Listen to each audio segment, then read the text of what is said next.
The following program is an original production of WICC PBS Chicago.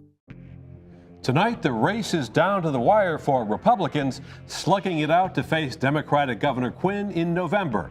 But will all those negative ads keep voters away from the polls on Tuesday? And Man's Best Friend may also be Man's Best Audience, an innovative program that helps kids master reading out loud. Plus, Mayor Emanuel stars in a new primetime documentary, a fair look at Chicago or an image booster for the mayor. All of these stories and more on In the Loop.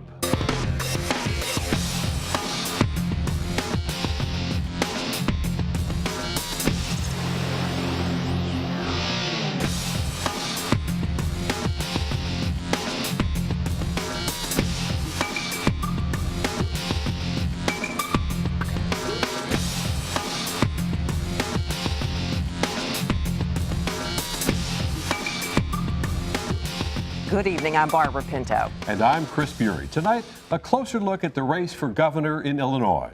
Lots of money being spent, attack ads, and even allegations of sexual harassment. Primary voters head to the polls on Tuesday, and all eyes are on the bruising battle among Republicans who hope to take on Governor Quinn in November. Don't forget the real Bruce Rauner. Kirk Dillard, the definition of career politician.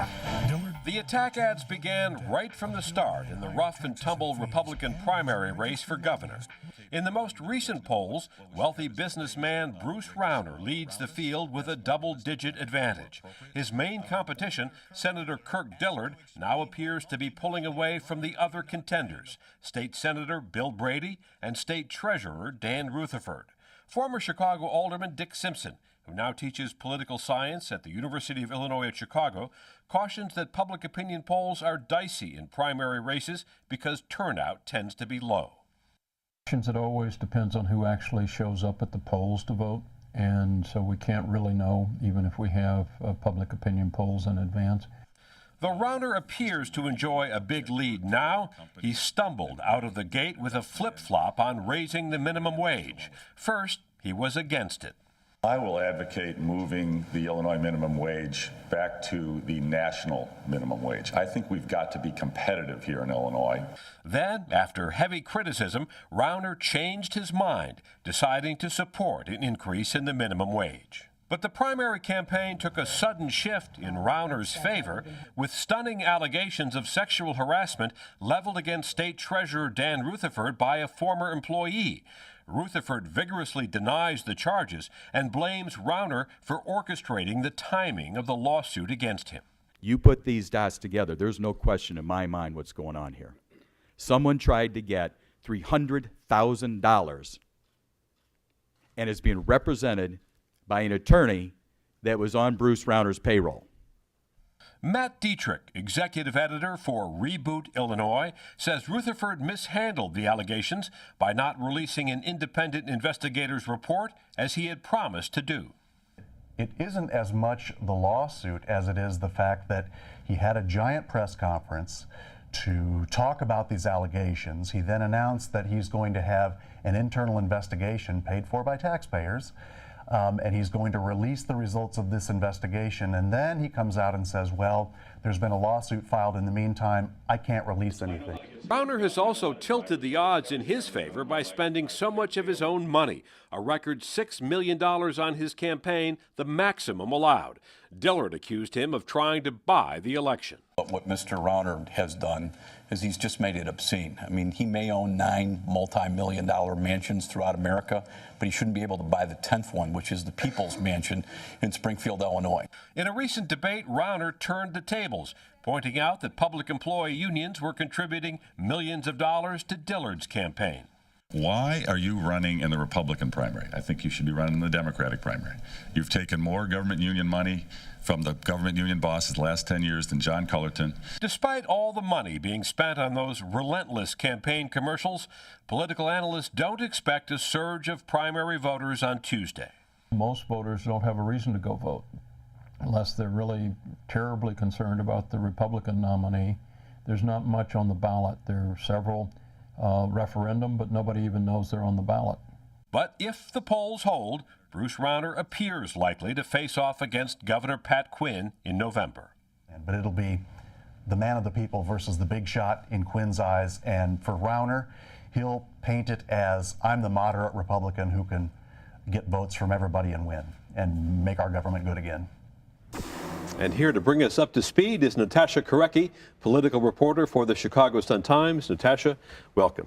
So the Republican candidates have been ganging up on Bruce Rauner for all of his money and all of his spending, the $6 million.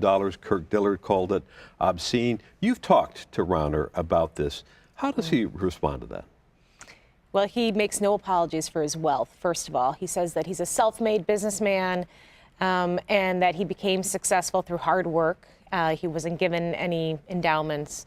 The way he described his wealth, I asked him if it was true that he was part of the 1%, and he said, no, actually, I'm part of the 0.01%. That's pretty honest. It is pretty honest. And I think what he's trying to say is, look, I don't need this job. I'm not doing it for the money. I'm not doing it for a political career. He's trying to convince voters that he's doing it because he really wants to bring change to Illinois.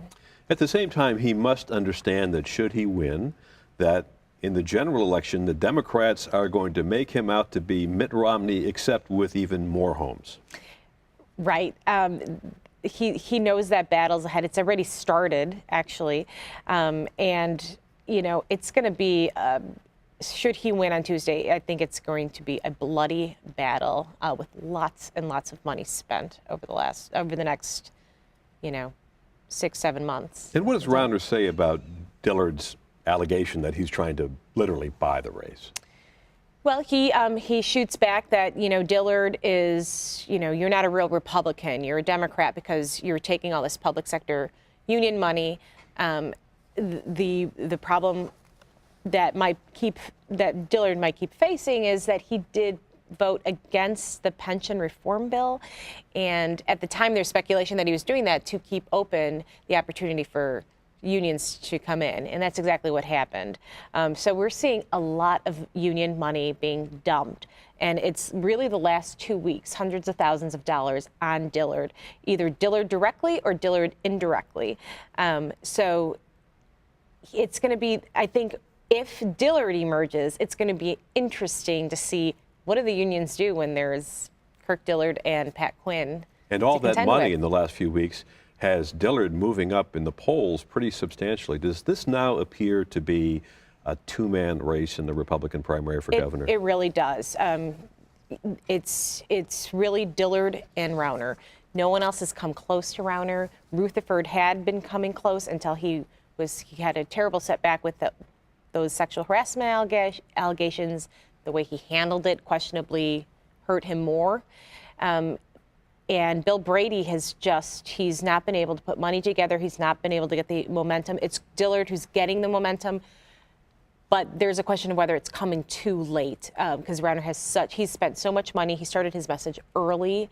The voters knew him since last December. He really was hitting those airwaves very hard. Of course, he had millions of dollars to do that. You mentioned the harassment allegations against Rutherford.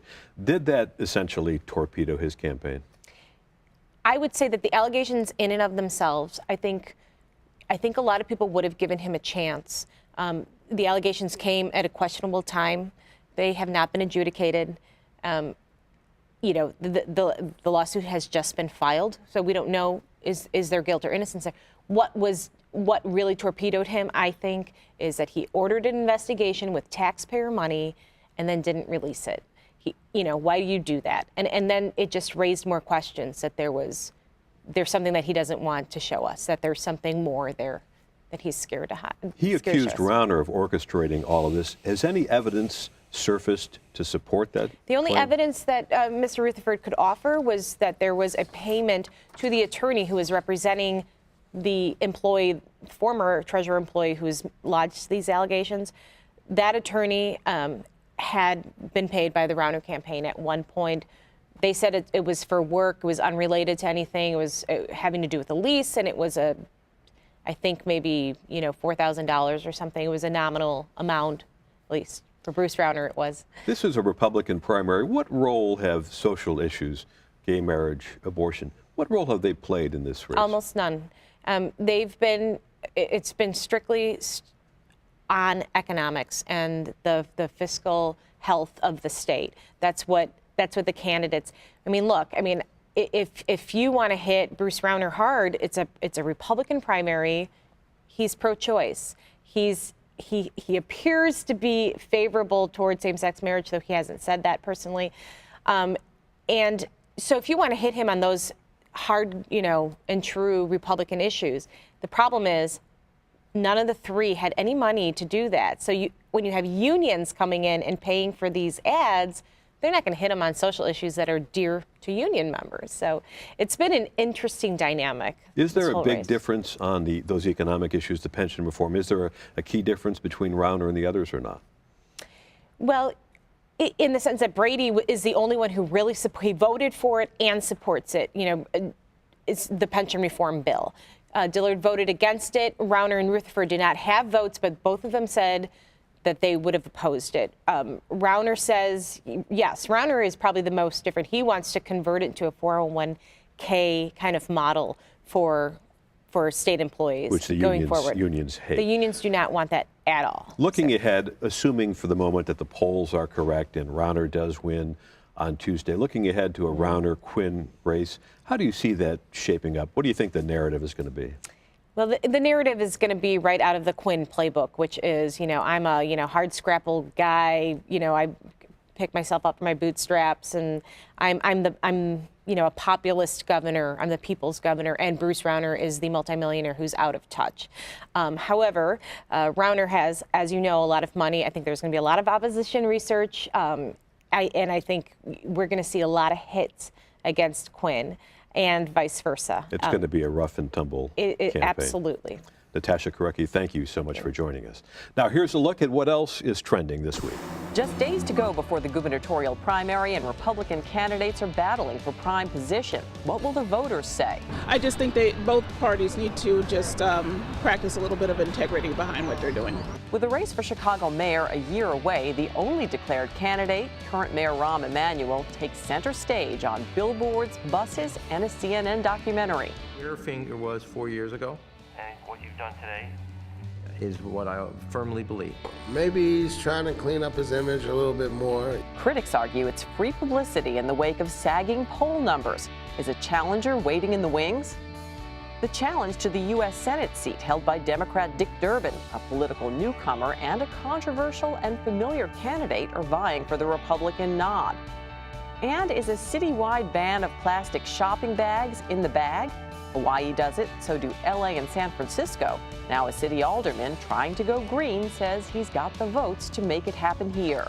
I personally don't think we need to get rid of plastic bags. You might want to reduce your consumption or think about reusing them at home, like I do. Paper bags and plastic bags, not really. I don't bother. I don't know. It don't make sense to me to be focusing on that. We will have more about First Ward Alderman Joe Moreno's proposal shortly, but first, our panel. Whitney Reynolds, host of The Whitney Reynolds Show, Anthony Anderson, Chairman, Republican Precinct Project, and Steve Edwards, Deputy Director for the Institute of Politics at the University of Chicago. Welcome to you all today. Thank you. Now, the primary is 5 days away, and Anthony, we'll let you go at this first. You're a Republican Party leader. Handicap this race. Is it a lock for Bruce Rauner? It definitely is a lock for Bruce Rauner. At this point, the Illinois Manufacturers Association had a poll, We Ask America, and they had Bruce Rauner at 46%. The next competitor was about 20 points away.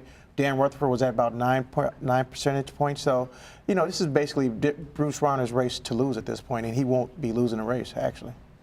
What are the factors you think that brought him here? Is it the cash? Is it the Oh, absolutely. I think the Republicans have finally found a person that they can pay their way to get to the dance. Now, once it gets to the dance, that's going to be a different story, meaning the general election. But the fact of the matter is, I think the union advertisements, I think they sort of hurt Dillard in a way. I mean, you had the Illinois Education Association, you had the Illinois Federation of Teachers, you had the Fraternal Order of Police, and then you had ASME come out to support Bruce Rauner. And then you had the State Journal Register come out and they supported the Peoria Journal Star. These are more left-leaning organizations. And so most Republicans are wondering, well, just why are these Republicans or these Democrats supporting Dillard at this point during the campaign. I mean, I think that definitely is true among the base Republican voters. I think the hope on the Dillard side, as you well know, is that they can help with the attacks against Rauner, maybe soften the support against Rauner. And at the same time, maybe there are some Democrats and some independents who might pull a Republican ballot. Well, there's definitely going to be that because the word is already out. Hey, listen, come Tuesday, cross lines, pull a Republican ballot. If you want to have any chance, come to the general election. Otherwise, this race is going to be over. And as the unions go in the state of Illinois, we may be looking at a situation like Walker up in Wisconsin, the Indiana situation, or the Michigan situation, or the Ohio situation. All of those where governors have came in and pretty much essentially gutted the unions, and that's what the plan is in the state of Illinois. Well, if Rauner were to place it, Dillard's number did surge with the union support and with some of those union ads, so they seem to be working somewhat. They softened them up, definitely. I feel like with the younger votes too. I know I was at the dog park yesterday, and all the girls around my age, we were all talking about it, and they were like, you either know about Rauner or you don't, because all the ads were either targeted so against him or for him. So at this point, whenever you're just like watching the TV for a second, that's what people are seeing. So you're saying any publicity is good publicity here? You know, I think, well, one of the girls said exactly, like, you either love him or you hate him based on how you're hearing that ad.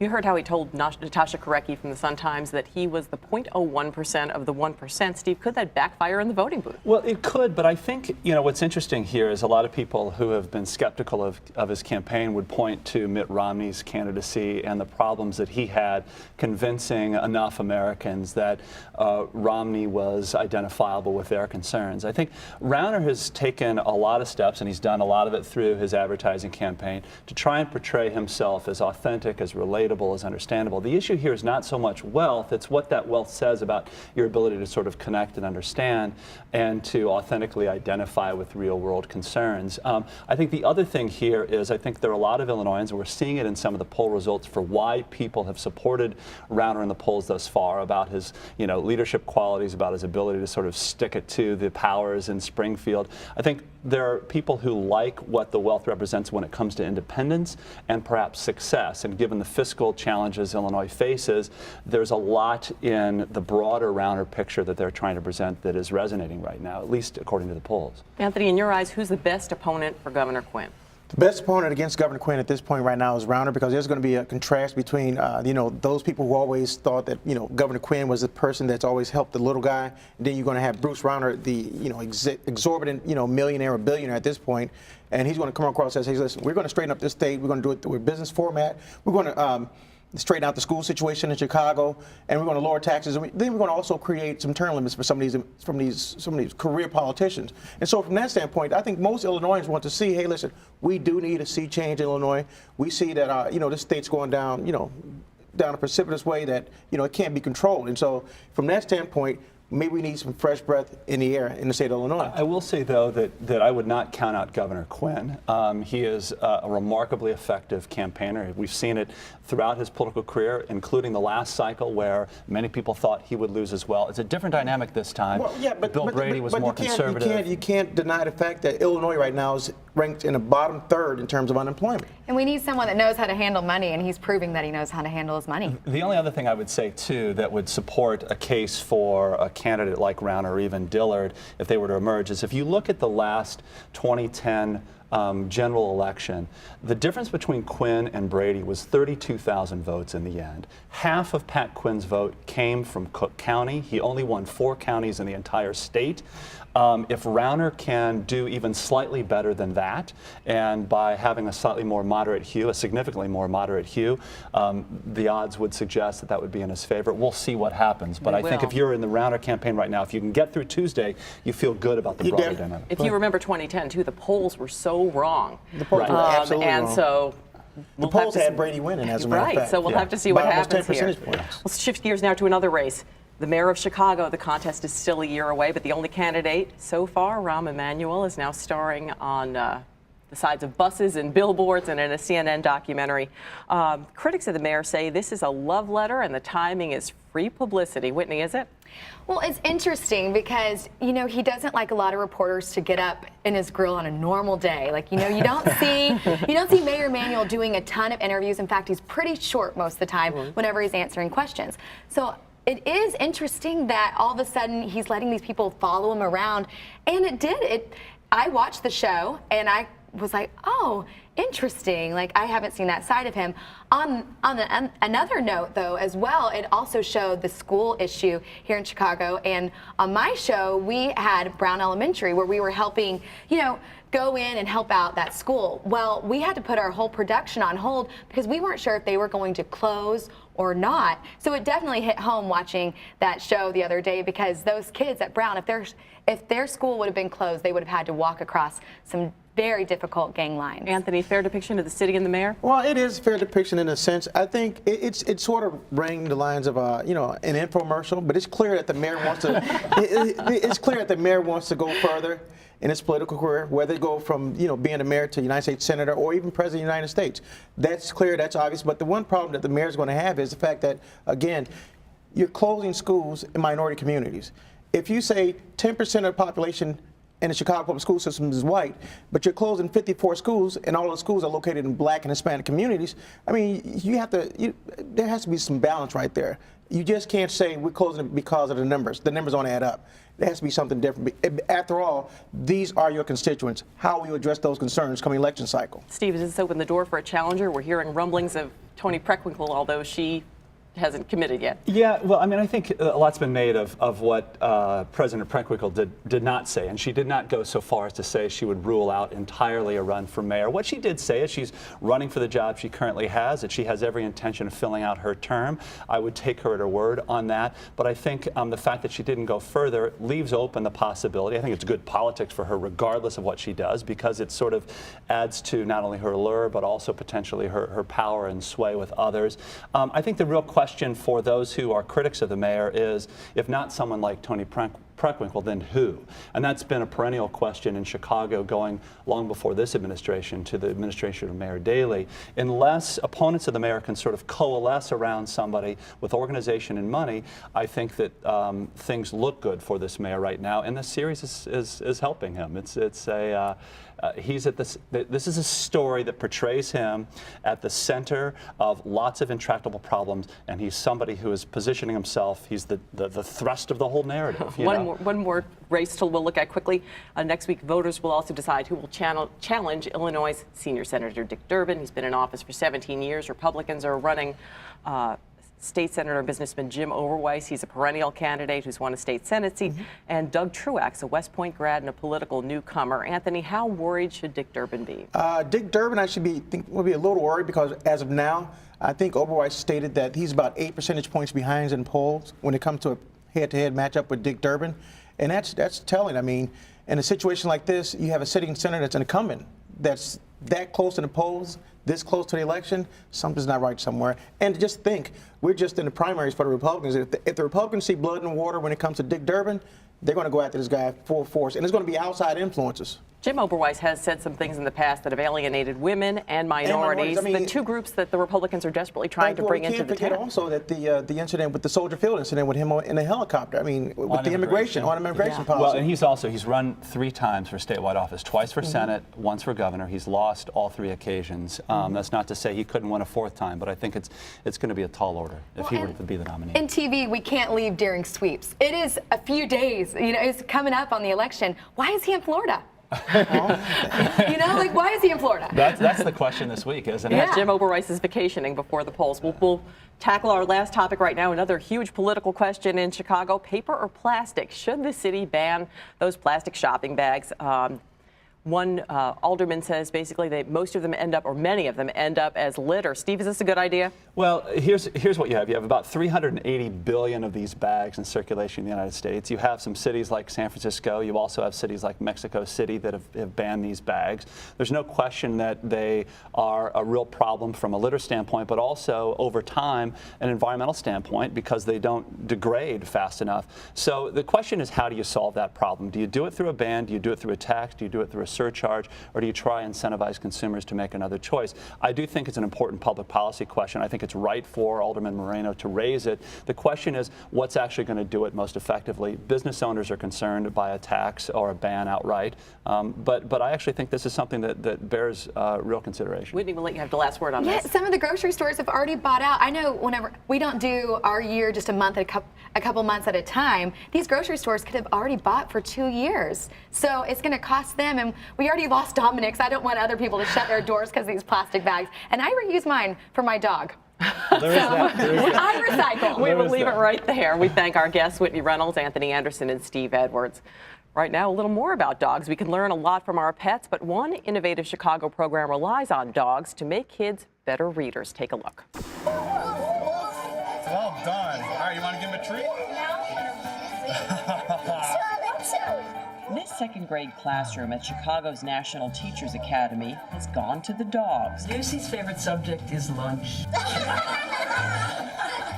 She always hopes for a hot dog. These four-legged friends do more than just show up and mooch treats. They're part of an innovative program called Sit, Stay, Read that offers at-risk Chicago public school students a chance to improve their literacy skills.